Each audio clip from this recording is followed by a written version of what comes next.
32 अध्याय व्यवस्था विवरण 32 अध्याय और हम पढ़ेंगे 7 से लेके 14 हिंदी में। उससे पहले मैं इंग्लिश में एक वर्स पढ़ देता हूँ, 2 वर्सेस पढ़ देता हूँ। ड्यूट्रोनॉमी chapter 32 versus 12 and 13. So the Lord alone did lead him, and there was no strange guard with him. He made him ride on the high places of the earth, that he might eat the increase of the fields. He made him to suck honey out of the rock and oil out of the flinty rock. 10 भी पढ़ना चाह रहा था। He found him in a desert land and in the waste howling wilderness. He led him about, he instructed him, he kept him as the apple of his eye. Hindi में 7 से पढ़ूंगा। प्राचीन काल के दिनों को स्मरण करो, पीढ़ी पीढ़ी के वर्षों को विचारो, अपने पिता से पूछो और वो तुमको बताएगा, अपने वृद्ध लोगों से प्रश्न करो और वे तुझसे कह देंगे। जब परम प्रधान ने एक एक जाति को निज निज भाग बांट दिया और आदमियों को अलग अलग बसाया, तब उसने देश देश के लोगों के सिवाने इज़राइलियों की गिनती के अनुसार ठहराए, क्योंकि यहोवा का अंश उसकी प्रजा है, याकूब उसका नपा हुआ निज भाग है। उसने उसको जंगल में और सुनसान और गरजने वालों से भरी हुई मरुभूमि में पाया। उसने उसके चहुं ओर रहकर उसकी रक्षा की और अपनी आंख की पुतली की नाई उसकी सुधि रखी। जैसे उकाब अपने घोंसले को हिला हिलाकर अपने बच्चों के ऊपर ऊपर मंडलाता है, वैसे ही उसने अपने पंख फैलाकर उसको अपने परों पर उठा लिया। यहोवा अकेला ही उसकी अगुवाई करता रहा और उसके संग कोई पराया देवता नहीं था। उसने उसको पृथ्वी के ऊंचे ऊंचे स्थानों पर सवार कराया और उसको खेतों की उपज खिलाई। उसने उससे चट्टान में से मधु और चकमकमी चट्टान में से तेल चुसाया। गायों का दही और भेड़ बकरियों का दूध, मेमनों की चर्बी, बकरे और बशान की जाति के मेढ़े और गेहूं का उत्तम से उत्तम आटा भी, और तू दाखरस का मधु पिया करता था। आइए हम प्रार्थना करें। प्रभु जी, हम धन्यवाद देते हैं आपके पवित्र वचन के लिए और प्रार्थना है कि आप हमारी आंखों को खोलें ताकि आपकी व्यवस्था की अद्भुत बातों को हम देख सकें, सीख सकें, आज्ञा मान सकें। समय पर आशीष दे, सारे डिस्टर्बेंसेस और कनेक्शन की प्रॉब्लम दूर रखें प्रभु, और आपका पवित्र आत्मा आपके वचन के द्वारा हमसे बातचीत करें। प्रभु यीशु के लहू में मुझे शुद्ध करें। धन्यवाद के साथ ही प्रार्थना प्रभु यीशु के नाम में मांगते हैं, आमीन। तो ये जो हमने आज वचन पढ़ा, जो हिस्सा पढ़ा, ये बेसिकली मूसा का एक गीत है, सॉन्ग ऑफ मोसेस। अगर आप, मुझे पता नहीं हिंदी में क्या टाइटल आता है, लेकिन जो इंग्लिश की पुराने ट्रांसलेशंस है, विशेषकर केजेवी, उसका टाइटल है सॉन्ग ऑफ मोसेस, मूसा का गीत। और मूसा ने ये गीत प्रभु के कहने पे लिखा, और ये गीत इज़राइल के लिए और इज़राइल की पीढ़ियों के लिए एक गवाही के रूप में था। प्रभु जानता था कि एक समय आने वाला है जब इज़राइल के लोग भी प्रभु को, यहोवा को त्याग कर अन्य पराये देवताओं के पीछे चले जाएंगे। है ना। मुझे एक आयत याद आती है, एग्जैक्ट मैंने लिखी नहीं इसलिए एग्जैक्टली कोट नहीं कर पाऊंगा, अभी याद आई। यर्मिया 2 में है शायद। प्रभु कहता है कि मेरे लोगों ने 2 बुराइयां की है। मेरे लोगों ने 2 बुराइयां की है। पहला कि उन्होंने मुझ जीवन के जल के सोते को त्याग दिया है। They have forsaken me, the fount of living waters. और दूसरा, मटके के टूटे हुए ठीकरे में या टुकड़े में पानी लेने की उन्होंने कोशिश की। तो प्रभु जानता था कि इज़राइल ऐसा बर्ताव मेरे साथ करेगा। तो प्रभु ने मूसा से कहा, मूसा तू ये बातें लिख दे कि एक दिन इनके सामने ये गवाही ठहरे। अगर आप मेरे साथ पढ़ेंगे व्यवस्था विवरण 31 अध्याय, और मैं पढ़ूंगा 21 आयत। व्यवस्था विवरण 31 अध्याय और उसकी 21 आयत। प्रभु कहता है, वरन अभी भी जब मैं इन्हें इस देश में जिसके विषय मैंने शपथ खाई है पहुंचाया नहीं चुका, माफ करना मैं वापस पढ़ता हूं, वरन अभी भी जब मैं इन्हें इस देश में जिसके विषय मैंने शपथ खाई है पहुंचा नहीं चुका, मुझे मालूम है कि ये क्या क्या कल्पना कर रहे हैं। इसलिए जब बहुत सी विपत्तियां और क्लेश इन पर पड़ेंगे तब ये गीत इन पर साक्षी देगा, क्योंकि इनकी संतान इसको कभी भी नहीं भूलेगी। प्रभु कहता है ये गीत इनके लिए एक साक्षी होगा, एक गवाह होगा। तो मूसा तू ये बातें लिख दे। तो इसलिए जो हमने आयतें पढ़ी वो उस गीत का एक हिस्सा है। तो इसी पे हम थोड़ी देर आज मनन करेंगे। जो अद्भुत काम प्रभु ने इज़राइल के लिए किए, जो मिस्र में प्रभु ने 10 बड़ी बड़ी विपत्तियां प्रभु मिस्र पे लाया और अपने लोगों को छुड़ाया, खाली हाथ नहीं छुड़ाया। सोने चांदी जेवरात लेकर वो मिस्र से निकले, सामर्थ के साथ निकले, आनंद के साथ निकले। पूरे मिस्र को प्रभु ने घुटनों पर लेकर आया एक रात में, और प्रभु ने दिखाया कैसे वो सच्चा और जीवित परमेश्वर है ना। कैसे सब कुछ उसके अधीन है ना। ऐसा लगता है जब उनका पुराना इतिहास देखते हैं कि 400 वर्ष तक तो गुलामों की तरह रहे। ये भी प्रभु की योजना थी, है ना, ताकि वो जान सके कि जो हमें मिला है वो प्रभु का दिया हुआ है, हमारी योग्यता से नहीं मिला। हम तो गुलाम के योग्य ही थे, और लेकिन जब प्रभु ने अपना आपको प्रकट किया तो कैसी सामर्थ के साथ, कैसे बड़े हाथ के साथ उनको मिस्र में से निकाला।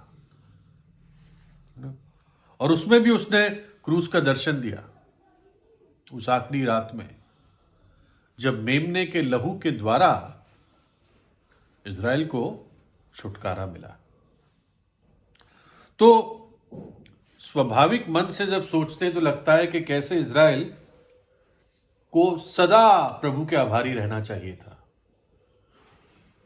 कैसे सदा उसको आभार से, धन्यवाद से, उपकार पहचानने की भावना से भरे रहना था। लेकिन इज़राइल ने ऐसा नहीं किया। बहुत जल्दी ही, कुछ ही सैकड़ों वर्षों में, इज़राइल अन्य जातियों के देवताओं के पीछे चला गया और अपने खुद के नाम को, जीवन को और गवाही को इज़राइल ने खराब कर दिया। देखिए 5 आयत में लिखा है, व्यवस्था विवरण 32:5, परंतु इसी जाति के लोग टेढ़े और तिरछे हैं। किसको कह रहा है प्रभु? इज़राइल को कह रहा है। परंतु इसी जाति के लोग टेढ़े और तिरछे हैं, ये बिगड़ गए, ये उसके पुत्र नहीं, ये उनका कलंक है। क्या, किस प्रकार से उन्होंने प्रभु के उपकारों के बदले में प्रभु को कैसा पलटा दिया। न्यायों की पुस्तक अगर हम पढ़ना शुरू करें तो देखते कितनी गिरावट इज़राइल में आ जाती है। अपने दृष्टि में जो जिसको ठीक लग रहा था वो वैसे ही कर रहा था, और कई बार यहोवा का नाम लेते थे और सारी दुष्टता करते थे। इसलिए प्रभु कहता है ये लोग टेढ़े और तिरछे हैं, बिगड़ गए हैं, ये उसके पुत्र नहीं।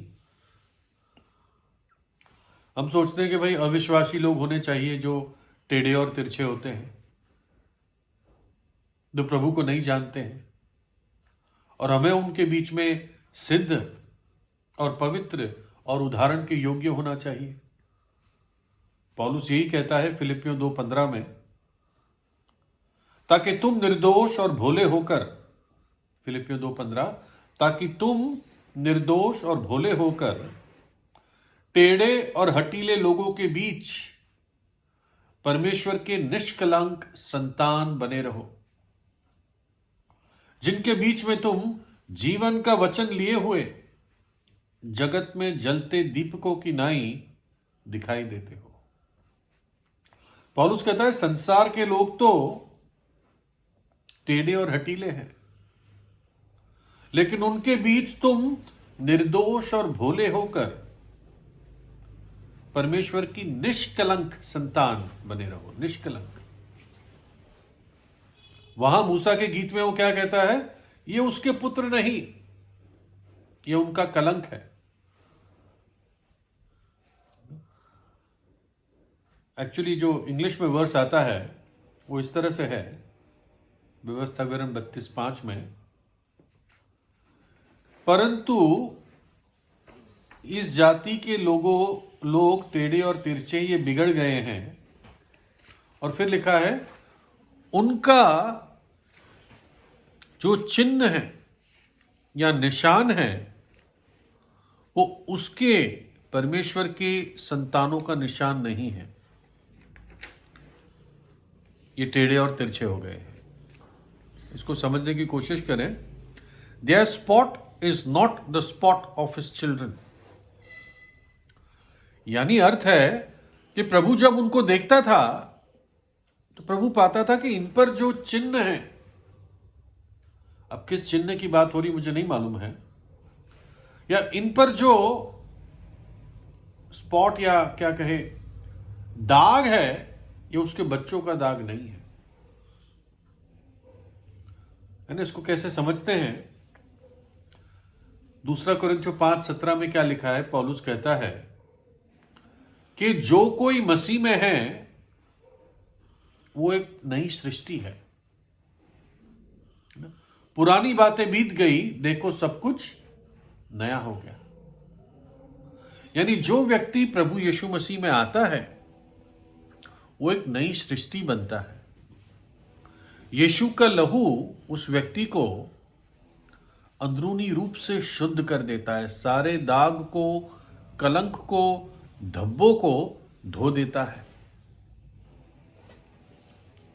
ना। और जब प्रभु इन लोगों को देखता था, प्रभु क्या पाता था? कि इनका दाग हटा नहीं है।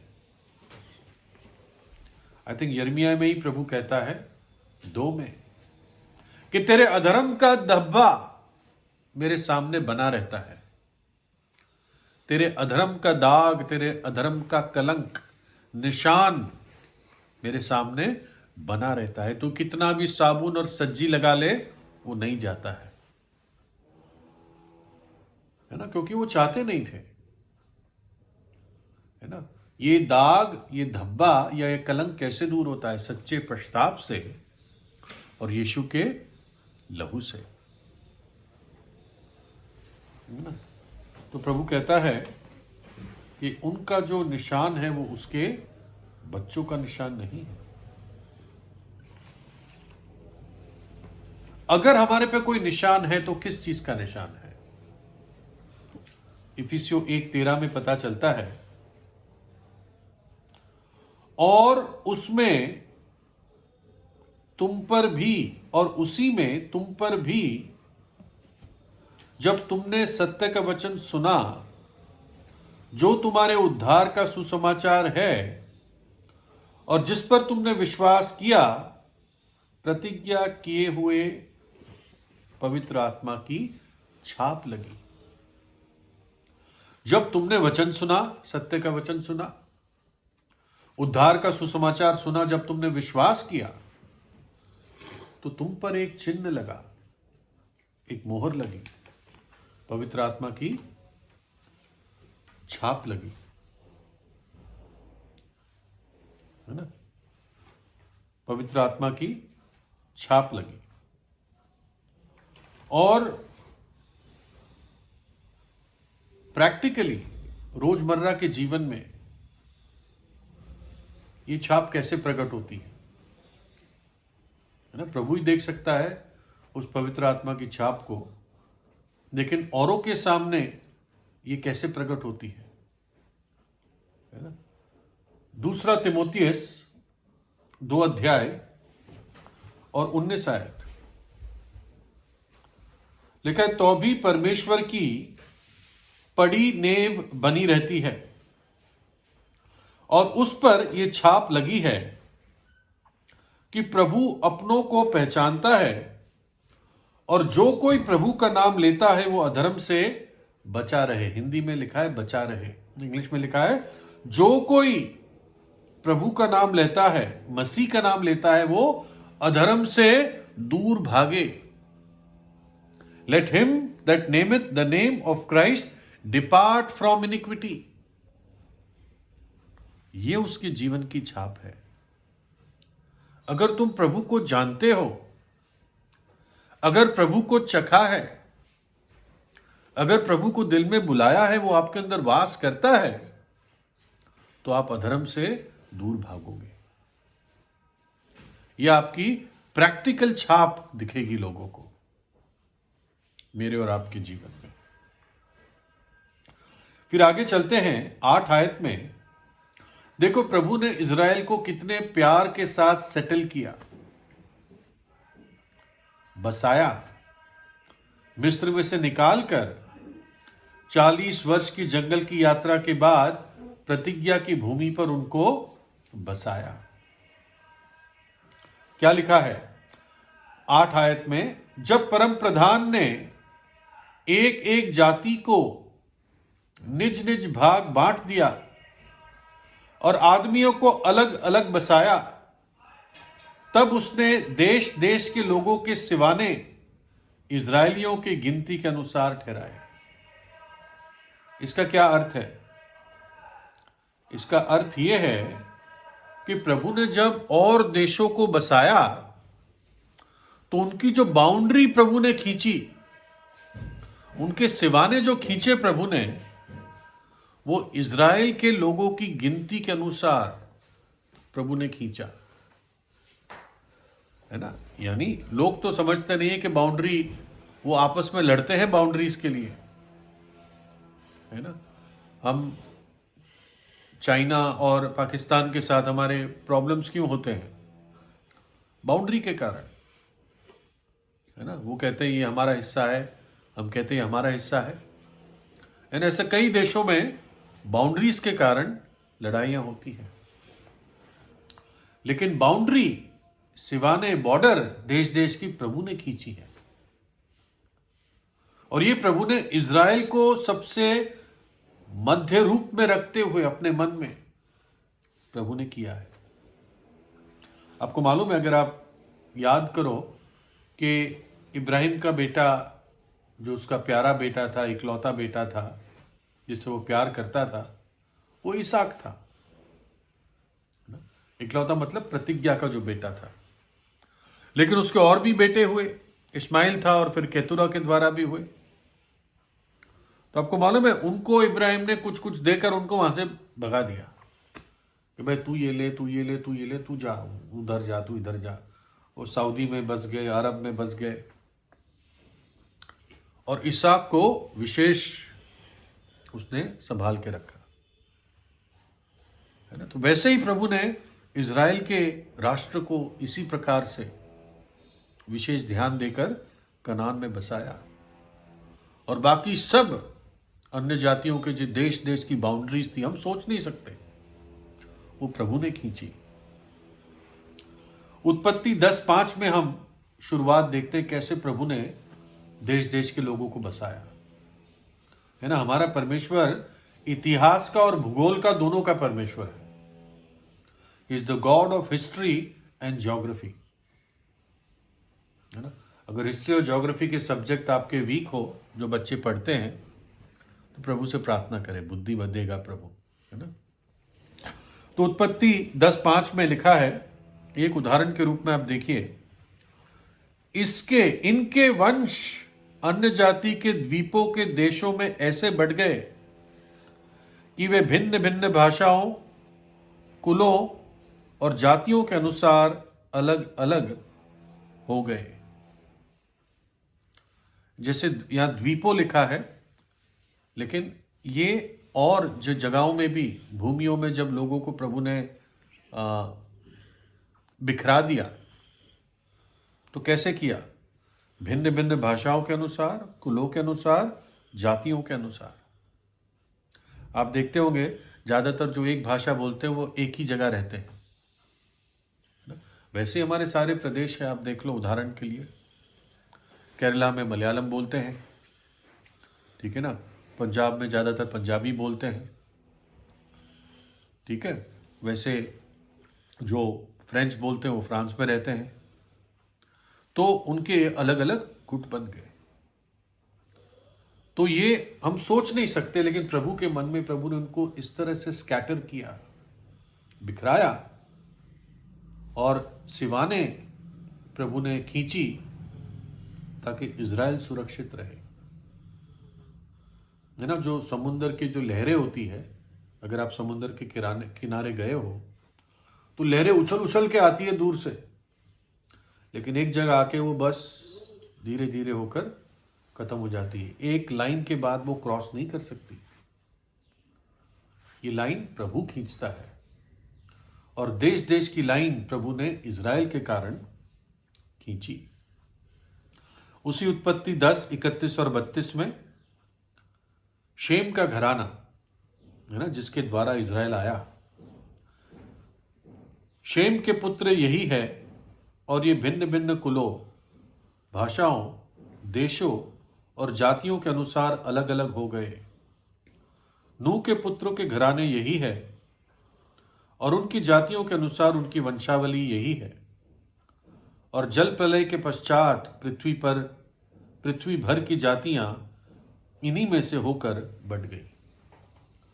तो शेम, नूह का एक बेटा था, शेम के और भी बेटे थे, उसके नाती पोते थे। उसमें से एक एबेर था। एबेर से इब्रानी शब्द आया, उसी एबेर से इब्राहिम का परिवार पैदा हुआ, है ना, मतलब इब्राहिम के पूर्वज। शेम के और भी बेटे थे, लेकिन हमें पता चलता है कैसे इस एबेर के वंश को प्रभु ने एक विशेष रीति से संभाल के रखा, क्योंकि उसी में से मसीहा आना था, जो जगत का उद्धार करता। प्रेरितों के काम 17:26 में पौलुस कहता है, उसने एक ही मूल से मनुष्य की सब जातियां सारी पृथ्वी पर रहने के लिए बनाई हैं, और उनके ठहराए हुए समय और निवास के सिवानों को इसलिए बांधा है। और इसलिए वो इज़राइल के लिए क्या कहता है आज हमारी 8 आयत में, जब परम प्रधान ने एक एक जाति को निज निज भाग बांट दिया और आदमियों को अलग अलग बसाया, तब उसने देश देश के लोगों के सिवाने इज़राइलियों की गिनती के अनुसार ठहराए। अगर प्रभु ऐसा ना करता तो शैतान इन सारे देशों को उपयोग करके इज़राइल को खत्म कर देता। बहुत बार कोशिश भी की कि यहूदी खत्म किए जाए, आज भी लोग खत्म करना चाहते हैं। ईरान कहते हैं हम नक्शे से उड़ा देंगे उसको, है ना। पश्चिमी देशों में कोई यहूदी ट्रेन में जाता है, बस में जाता है, सड़क पे जाता है, उसको अटैक करते हैं, उसको गालियां देते हैं, है ना। लेकिन प्रभु सिवाना बांध के रखता है।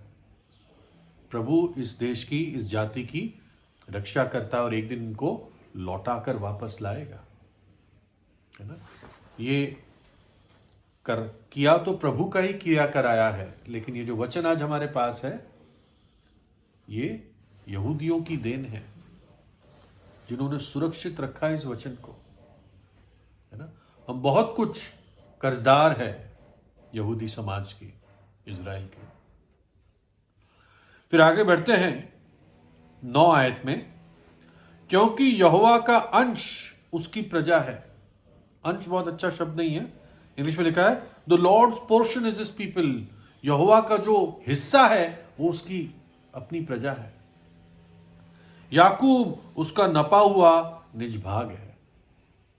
जब आपके भाग में कोई जमीन पड़ती है तो जो पटवारी होता है वो कैसे नापता है? रस्सी से नापता है ना, फीते से नापता है और कहता है भाई ये वाला आप यहां पे बाउंड्री अपनी बना दो। तो प्रभु के लिए क्या चीज है? लिखा है यहोवा का हिस्सा उसकी प्रजा है। कितनी बड़ी बात है। याकूब उसका नपा हुआ निज भाग है। देखो अजीब बात है, यहां पे प्रभु क्या बताना चाहता है? भाई भाग तो हमें मिलता है ना, हमें संसार में अपने माँ बाप से भाग मिलता है। आप किसी कंपनी में हो सकता है आपका मालिक आपको कुछ कंपनी का भाग दे दे, शेयर दे दे। तो जब दाऊद प्रभु की आराधना करता है, प्रभु के उपकारों को याद करता है भजन 16 में, तो देखो दाऊद किस शब्दों में बोलता है। भजन 16, 5 और 6 बहुत अच्छी प्रतिज्ञाएं हैं। अपने लिए, अपने परिवार के लिए और बच्चों के लिए क्लेम करें। यहोवा मेरा भाग और मेरे कटोरे का हिस्सा है। कटोरा भी नहीं, अच्छा शब्द नहीं है, प्याला। यहोवा मेरा भाग और मेरे प्याले का हिस्सा है। मेरे बाट को तू स्थिर रखता है। मेरे लिए माप की डोरी मन भावने स्थान में पड़ी और मेरा भाग मन भावना है ना। बहुत अच्छा प्रॉमिस है। यहोवा मेरा भाग और मेरे प्याले का हिस्सा है। मुझे जो हिस्सा मिला, क्या मिला? यहोवा मिला मुझे। मेरे बाट को तू स्थिर रखता है। जो मेरे हिस्से में पड़ने वाला है उसको तू संभालता है, तू उसको डायरेक्ट करता है, तू उसको कंट्रोल करता है। मेरे लिए माप की डोरी, जो डोरी जिससे मापा जाता है मेरा हिस्सा, मन भावने स्थान में पड़ी, अच्छी जगह मिली मुझे, और मेरा भाग मन भावना है। I have a goodly heritage. तो ये तो दाऊद कहता है अपने लिए, लेकिन प्रभु अपने लिए क्या कहता है?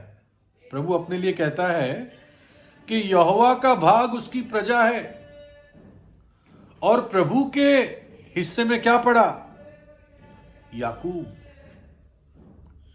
प्रभु को जो भाग मिला, क्या मिला? इज़राइल मिला, उसके लोग मिले। हम, मैं और आप, जो उसकी कलीसिया है, वो उसका निज भाग है, जिसके लिए उसने अपना लहू बहा दिया हमें मोल लेने के लिए। अगर इस पर विचार करें गहराई से तो कितनी अद्भुत बात है। प्रभु को किस चीज की जरूरत है? कहता है पहाड़ों पर हजारों पहाड़ पर जो जानवर है वो मेरे हैं, तुम मुझे क्या दोगे? क्या तेल की नदियां दोगे? क्या होम बलि और पाप बलि दोगे? ये तो सब कुछ मेरा है, तुम मुझे क्या दोगे? लेकिन क्या चाहता है वो कहता है याकूब मेरा निज भाग है। हमारे बनने से पहले भी हम देखते हैं जो परमेश्वर की बुद्धि है, जो प्रभु यीशु मसीह है वास्तव में, वो क्या कहता है? मेरा जो रुचि थी, नीति वचन 8 में है, वो मनुष्य के संतान में थी, in the habitable part of the sons of man. फिर 10 आयत में आते हैं, उसने उसको जंगल में और सुनसान और गरजने वालों से, यानी गरजने वाले प्राणियों से भरी हुई मरुभूमि में पाया। उसने उसके चहु ओर, मुझे लगता है चारों ओर होगा ये, चहु कुछ पुराना शब्द है, उसने उसके चारों ओर रहकर उसकी रक्षा की और अपने आंख की पुतली की नाई उसकी सुधि रखी। यहां पर मूसा गीत में लिखता है कैसे प्रभु ने इज़राइल को संभाला, कैसे वो आज मुझे और आपको भी बड़ी कोमलता के साथ संभालता है। पहले क्या कहता है? जंगल में और गरजने वाली मरुभूमि में प्रभु ने याकूब को पाया, है ना, इज़राइल को पाया। यानी ऐसी मरुभूमि में, ऐसी जगह में, जंगल में प्रभु ने उसके साथ वाचा बांधी। सिनाई पर्वत है जो शायद तीसरे महीने मिस्र से निकलने के बाद वो लोग वहां पर पहुंचे। मुझे याद नहीं है कितने महीने, अंदाजे से बता रहा हूं, गलत हो सकता है, लेकिन ज्यादा समय नहीं था। वो मिस्र से निकले, लाल समुद्र पार किया, सिनाई पर्वत पहुंचे और वहां पर वो, जैसे भाई बता रहा था शुरुआत में, वहां पर वो बिजली और आग और कपकपाना, भूचाल उस पहाड़ पर देखते हैं। और मूसा उस पहाड़ पर जाता है और प्रभु अपना लिखित वचन 10 आज्ञाओं के रूप में पहली बार मनुष्य के इतिहास में किसी को सौंपता है। अपने उंगली से लिखा हुआ 2 पत्थर की पट्टियों पर प्रभु अपना वचन देता है ना?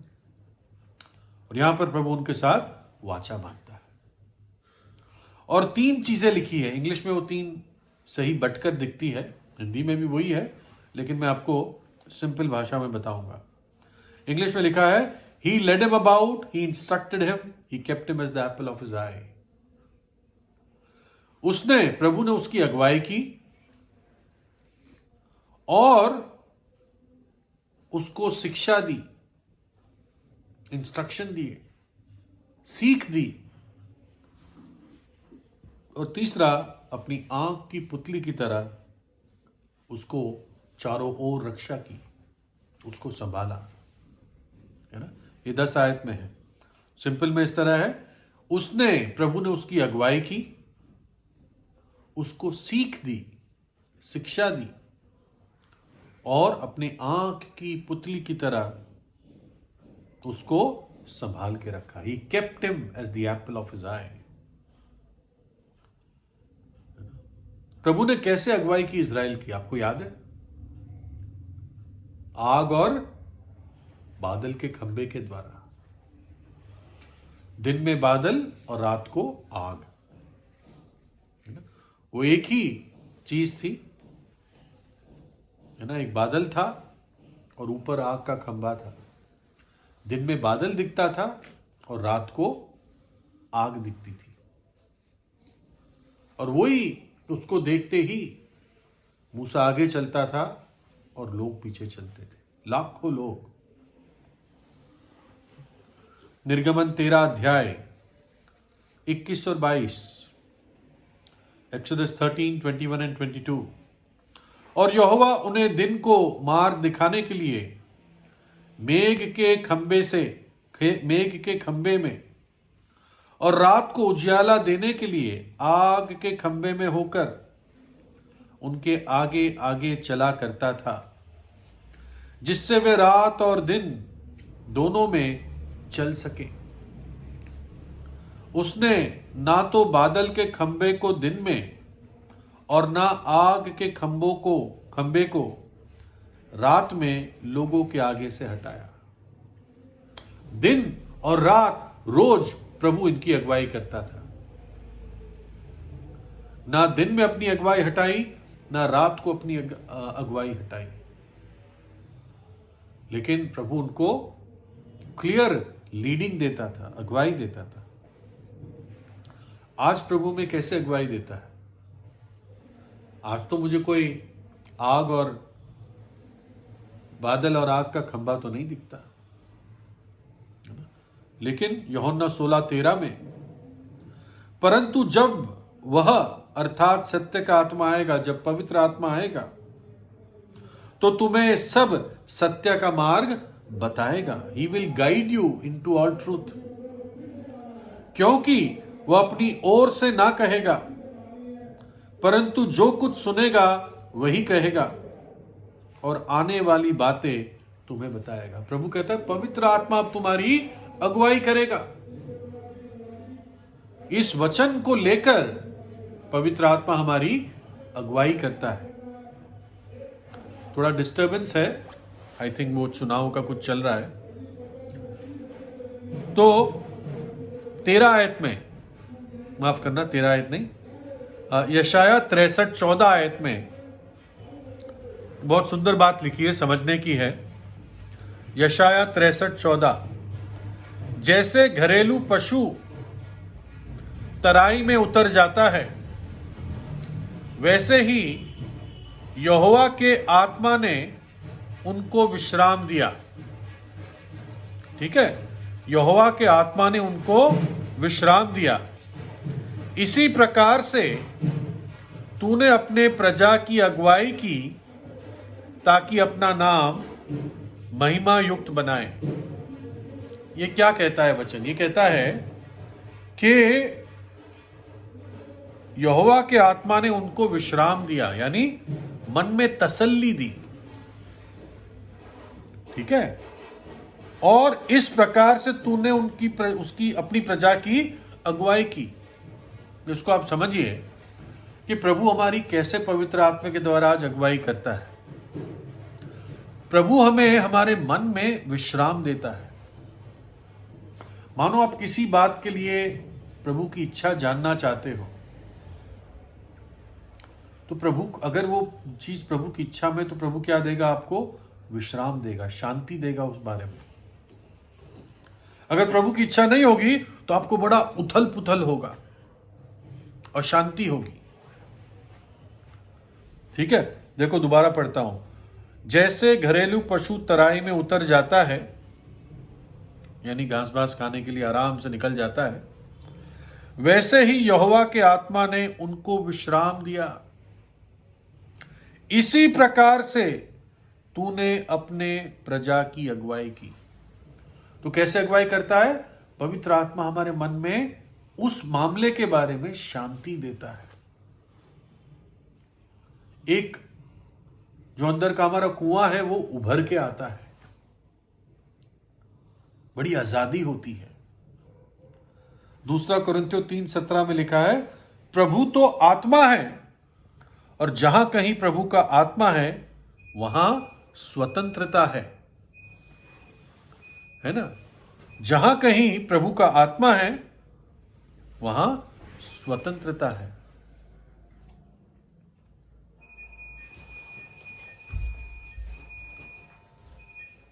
ठीक है, तो आज प्रभु अपने पवित्र आत्मा के द्वारा हमारी अगुवाई करता है।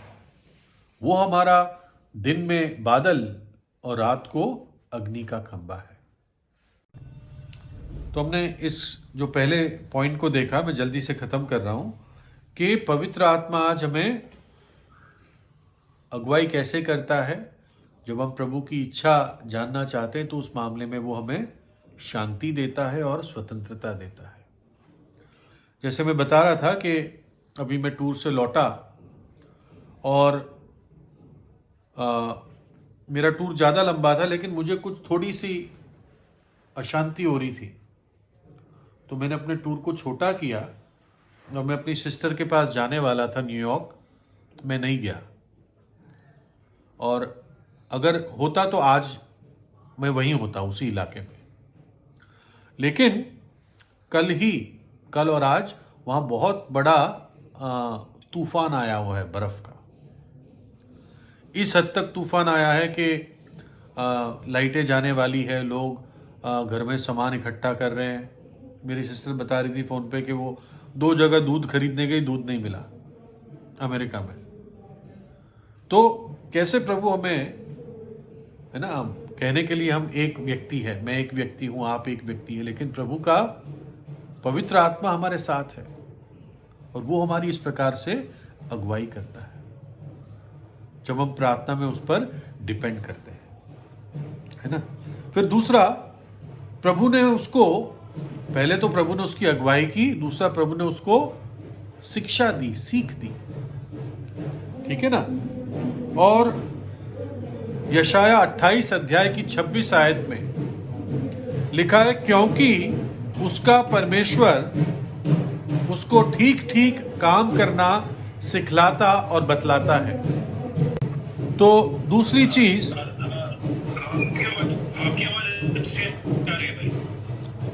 वो कहता है कि परमेश्वर ने उसको सीख दी, शिक्षा दी, है ना। लिखा है यशाया 28:26 में, क्योंकि उसका परमेश्वर उसको ठीक ठीक काम करना सिखलाता और बतलाता है। His God does instruct him। और यही शब्द है हमारे आज के हिस्से में। और प्रभु ने क्या दिया इज़राइल को? अपना लिखित वचन दिया, व्यवस्था दी। और मुझे आपको दिया पूरा अपने पवित्र आत्मा से प्रेरित वचन दिया जो हमारे सीख के लिए है। पौलुस तीमुथियुस को कहता है, 2 तीमुथियुस 3 अध्याय 16 और 17, हर एक पवित्र शास्त्र परमेश्वर की प्रेरणा से रचा गया है और उपदेश और समझाने और सुधारने और धार्मिकता की शिक्षा के लिए लाभदायक है, ताकि परमेश्वर का जन सिद्ध बने और हर एक भले काम के लिए तत्पर हो जाए। अगर कोई गाइड बुक है एक सही व्यक्ति बनने के लिए, सफलता के लिए, तो वो बाइबल है, परमेश्वर का वचन है। प्रभु यहोशू से कहता है, ये व्यवस्था की पुस्तक तेरे चित्त से उतरने ना पाए, रात दिन इसमें मनन करना, तब तू सफल होगा। Then you shall have good success. हमारे लिए इंस्ट्रक्शन है, हमारे बच्चों के लिए इसमें सीख है, हमारे परिवार के लिए, मेरे और आपके लिए, पति पत्नी के लिए, एक जवान के लिए। एक जवान अपने मार्ग को कैसे पवित्र रखेगा? तेरे वचन की बातों को ध्यान रखते हुए। मैंने तेरा वचन अपने हृदय में रख छोड़ा है, छिपा लिया है, ताकि तेरे विरुद्ध पाप ना करूं। इंस्ट्रक्शन है मेरे लिए। वचन 19 में, ताकि मैं उस बड़े अपराध से बचा रहूं। और फिर तीसरा, उसने आंख की पुतली की तरह उसको संभाल के रखा। प्रभु ने जब ये इस प्रकार से 40 वर्ष के लिए जंगल में इज़राइल घूमता रहा, कई तो ढेर हुए, लेकिन दूसरी पीढ़ी प्रभु ने खड़ी करी और प्रभु ने उनको अपनी आंख की पुतली की तरह रखा और नई भूमि पर, प्रतिज्ञा की भूमि पर उनको बसाया।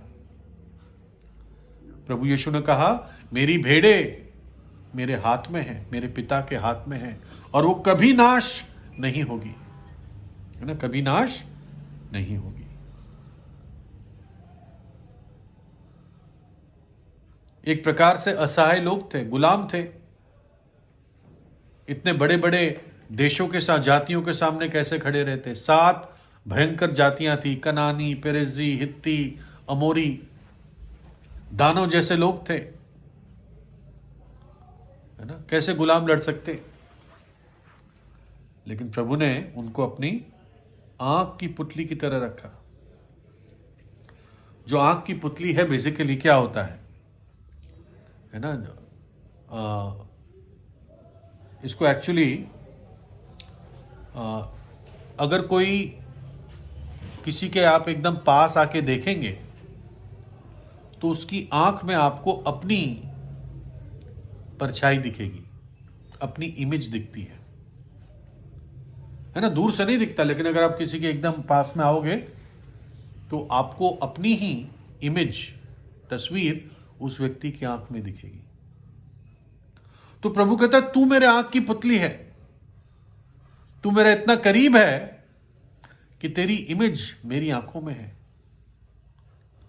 भजन 17:8 में लिखा है, अपने आंखों की पुतली की नाई मुझे सुरक्षित रख, अपने पंखों के तले मुझे छिपा रख। ये प्रभु की सुरक्षा है मेरे और आपके लिए। जकरिया 2:8 में कहता है, क्योंकि सेनाओं को यहोवा यूं कहता है, उसके तेज के प्रकट होने के बाद उसने मुझे उन जातियों के पास भेजा है जो तुम्हें लूटती थी, क्योंकि जो तुमको छूता है वो मेरी आंख की पुतली ही को छूता है। प्रभु की आंख में किसी का कोई अगर हाथ डाल दे तो वो व्यक्ति बहुत भयंकर काम कर रहा है। प्रभु कहता है मेरे लोग मेरी आंख की पुतली है, उनको छूना मेरी आंख की पुतली को छूना है ना। जो लोग कलीसिया के विरोधी है, कलीसिया को सताते हैं, वो यही भयंकर काम कर रहे हैं, है ना। एक दिन प्रभु बस अपने हाथ से ऐसे हटा देगा उनको, जैसे एक मच्छर को हटाया जाता है ना। ये जो शब्द है ये एक्चुअली लिटिल मैन कहा जाता है। लिटिल मैन यानी छोटा मनुष्य। जब आप अपनी ही तस्वीर को किसी की आंख में देखेंगे तो क्या दिखता है? छोटी सी इमेज दिखती है ना। वो प्रभु हमें कहता है। और इंग्लिश में इसका ये वर्ड जो है आंख है उसको प्यूपिल कहते हैं। प्यूपिल है ना। वो प्यूपिल शब्द लैटिन शब्द से आया है जिसको कहते हैं प्यूपिलाम। और ये प्यूपिलाम बेसिकली एप्पल होता है। एप्पल सेब जो होता है उसको लैटिन में प्यूपिलाम कहता है, उसी से इंग्लिश वर्ड प्यूपिल आया है ना। तो क्योंकि जो आंख का जो शेप होता है इसका, ये भी एक सेब की तरह होता है ना। तो इसलिए ये शब्द बनाया गया, द एप्पल ऑफ माई आई, आंख की पुतली है ना। तो हम देखते हैं कि प्रभु ने उसकी अगुवाई की, प्रभु ने उसको शिक्षा दी और प्रभु ने उसको अपनी आंख की पुतली की तरह रखा। प्रभु मेरे और आपकी अगुवाई करता है, मेरे और आपको सिखाता है और मुझे और आपको अपनी आंख की पुतली की तरह संभाल के रखता है। जल्दी से मैं खत्म करता हूं। 11 आयत, जैसे उकाब अपने घोंसले को हिला हिलाकर अपने बच्चों के ऊपर मंडलाता है, वैसे ही उसने अपने पंख फैलाकर उसको अपने परों पर उठा लिया। उकाब जब अपने बच्चों को बड़ा करता है, मादा उकाब और जो पिता उकाब होता है, वो क्या करते हैं कि जब उसके बच्चे थोड़े बड़े हो जाते हैं तो उनको उड़ना सिखाना होता है। उकाब का जो सबसे बड़ी चीज होती है, पहचान होती है, वो ऊंचे पर उड़ता है। बड़े स्ट्रांग उसके पंख होते हैं, है ना। तो माँ बाप ही इन बच्चों को शुरुआत में सिखाते हैं। उनको देखो, मछली के बच्चे को किसी को तैरना सिखाना नहीं पड़ता। वैसे ही पक्षी होते हैं, उनको उड़ना सिखाना नहीं पड़ता, लेकिन उनको एक समय होता है जब वो छोड़े जाते हैं, है ना। मानो किसी बच्चे का पंख डैमेज है तो वो थोड़ी उड़ पाएगा या वीक है। तो जो उकाब है वो अपने बच्चों को सिखाती है या उनको तैयार करती है। तो एक समय तक उनको खाना मिलता रहता है। वो कीड़े, वर्म्स जो होते हैं लेके आती है, बच्चे खाते रहते हैं। रात को उन पर ध्यान रखती है कि कोई उन पर नुकसान ना हो जाए। वैसे तो उनके घोंसले बहुत ऊंचाई पर होते हैं, है ना। तो एक समय आता है जब जो बड़े हो जाते हैं थोड़े, तो जो उकाब है वो बच्चों को घोंसले से बाहर धकेलती है, उनको धक्का मारती है और वो गिरने लगते हैं। और जब गिरने लगते हैं तो अपने आप वो पंख फड़फड़ाने लगते हैं और अपने आप उड़ने लगते हैं। ऐसे वो उनको उड़ना शुरू कराती है। मानो कि कोई बच्चा की पंख वीक है तो वो तो नीचे गिर के नाश हो जाएगा, तो गिरने से पहले वो उकाब नीचे आ जाता है और उसको संभाल लेता है और फिर वापस उसको घोंसले में ले जाकर कुछ और दिन कीड़े खिलाता है, उसके पंख को स्ट्रांग करता है और फिर उसको वापस धकेलता है ताकि वो उड़ना सीख जाए। और प्रभु ने याकूब को भी ऐसे अनुभव से निकाला, हमें भी निकालता है ताकि हम ऊंचाइयों पर उड़ना सीखें, हम प्रभु के आगमन के लिए तैयार हो जाए ताकि जब वो आए तो हम भी उकाब के पंखों की नाई ऊंचाई पर जाएं और उसको जैसा वो है उसको देखेंगे और उसके समान हम बन जाएंगे, है ना। तो हमारी मुश्किलें ये प्रभु की क्रूरता नहीं है, लेकिन ये उसकी भलाई है कि हम उड़ना सीखें और ऊंचाइयों पर जाए। और आखिरी थॉट यशाया 31:5 बहुत सुंदर है। यशाया 31:5, पंख फैलाई हुई चिड़ियों की नाई सेनाओं का यहोवा यरूशलेम की रक्षा करेगा, वह उसकी रक्षा करके बचाएगा और उसको बिना छुए ही उद्धार करेगा। हिंदी में वो शब्द नहीं आ पाते, लेकिन अर्थ यह है कि पक्षी उड़ते हुए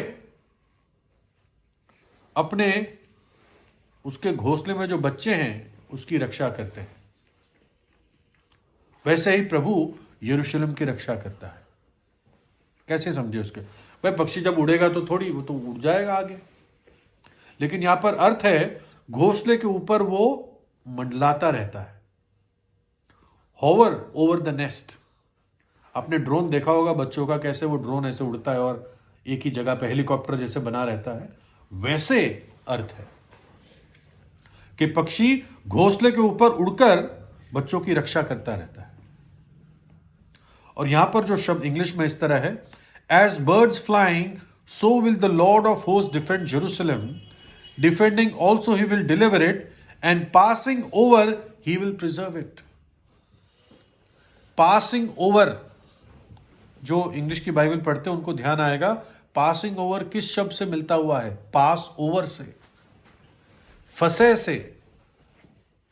और फंसे के दिन क्या हुआ? फंसे की रात आपको मालूम है क्या लिखा है? निर्गमन 12:13, और जिन घरों में तुम रहोगे उन पर वो लहू तुम्हारे निमित्त चिन्ह ठहरेगा, अर्थात मैं उस लहू को देखकर तुमको छोड़ जाऊंगा या तुमको बख्श दूंगा, और जब मैं मिस्र के देश के लोगों को मारूंगा तब वह विपत्ति तुम पर ना पड़ेगी और तुम नाश ना होगे। इंग्लिश में लिखा है, प्रभु कहता है I will pass over you. उस लहू को देखकर मैं तुम्हारे ऊपर लांग जाऊंगा। ज्यादातर लोग समझते हैं कि भाई प्रभु उस घर के ऊपर से लांग कर आगे चला गया, इसलिए उस घर में मृत्यु नहीं आई। ऐसा नहीं था। हर घर पर प्रभु लांग कर वहीं बना रहा। यह उस शब्द का अर्थ है, पास ओवर का, है ना। वो शब्द इब्रानी में है पैसाक। तो ये 31:5 से क्लियर होता है कि उस रात क्या हुआ। सब घरों में मौत का दूध जा रहा था, लेकिन जिस घर पर लहू था द्वार पर, उस घर के ऊपर यहोवा एक पक्षी की तरह, एक उकाब की तरह अपने बच्चों की, विशेषकर उस पहलोटे की रक्षा कर रहा था, मंडराते हुए उसका आत्मा। और इसलिए उस घर में मौत का दूत प्रवेश नहीं कर पाया। उत्पत्ति के शुरुआत में हम क्या पढ़ते हैं? और परमेश्वर का आत्मा उस जल पर मंडरा रहा था, है ना। अंधकार में थी पृथ्वी, बेडोल थी, लेकिन फिर उसमें हम जीवन देखते हैं जब पवित्र आत्मा की एंट्री देखते हैं। और वैसे ही प्रभु हमारे जीवन को संभालता है और अनंत काल तक हमें संभालता रहेगा। तो हम देखते हैं ये सब प्रभु की भलाइयां थी। और याकूब जब निकला तो सारा श्रेय यहोवा को था। तो इसलिए प्रभु पूछता है उसको कि जब सब कुछ मैंने किया है तो ये, और कोई पराया देवता का इसमें कोई काम नहीं था, सब कुछ मैंने तेरे लिए किया, तो कैसे ये चीजें तेरे जीवन में आ गई? है ना? एक प्रकार से प्रभु उसको अपनी भलाई दिखाता है ताकि वो पछताप करे। प्रभु मुझसे और आपसे भी बातचीत करें और अपने वचन पर आशीष दें। प्रभु का नाम महिमा पाए।